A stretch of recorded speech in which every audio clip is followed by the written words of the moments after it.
வணக்கம்மா, எல்லாரும் நல்லா இருக்கீங்களா? வெல்கம் டு தமிழ்மா சமையல்.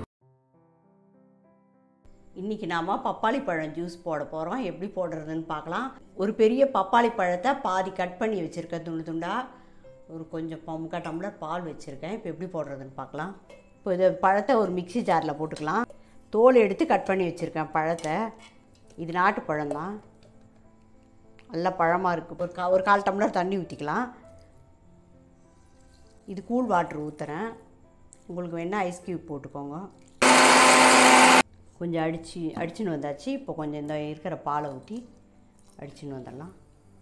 இனிப்புக்கு 2 ஸ்பூன் தேன் ஊற்றிக்கிறேன். உங்களுக்கு வேணால் வெள்ளை சர்க்கரை இல்லை நாட்டு சர்க்கரை இது வேணால் ஊற்றிக்கோங்க. தேன் ஊற்றினா ரொம்ப நல்லாயிருக்கும் டேஸ்ட்டு.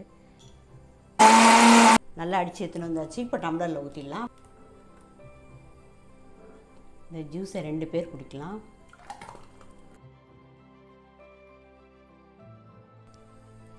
வயலில் கொஞ்சம் பாதாம் தூவிடலாம். குடிக்கிறப்போ வயலில் தட்டு போட்டுனா நல்லாயிருக்கும். இந்த பப்பாளி பழத்தில் நிறைய சத்துக்கள் இருக்குது. இரும்பு சத்து இருக்குது, விட்டமின் சத்து இருக்குது, நார் சத்து இருக்குது. இந்த பப்பாளி பழமாகவும் சாப்பிடலாம், ஜூஸாகவும் சாப்பிடலாம். பப்பாளி பழம் சாப்பிட்றதுனால கிட்னியில் இருக்கிற கல் கூட கரைக்குதுன்றாங்க. ஹீமோகுளோபின் லெவலை அதிகப்படுத்தும். இந்த பப்பாளி பழம் சாப்பிட்றதுனால, பப்பாளி பழமாவோ இல்லை ஜூஸாகவும் சாப்பிட்றதுனால நோய் எதிர்ப்பு சக்தி இருக்குது இந்த பப்பாளி பழத்தில். பப்பாளி பழம் கண்ணுக்கு ரொம்ப நல்லது. எல்லாரும் அந்த மாதிரி பப்பாளி பழம் ஜூஸ் போட்டு குடித்து பார்த்துட்டு எப்படி இருக்குன்னு கமெண்ட்ஸில் சொல்லுங்கள். நன்றி, வணக்கம்.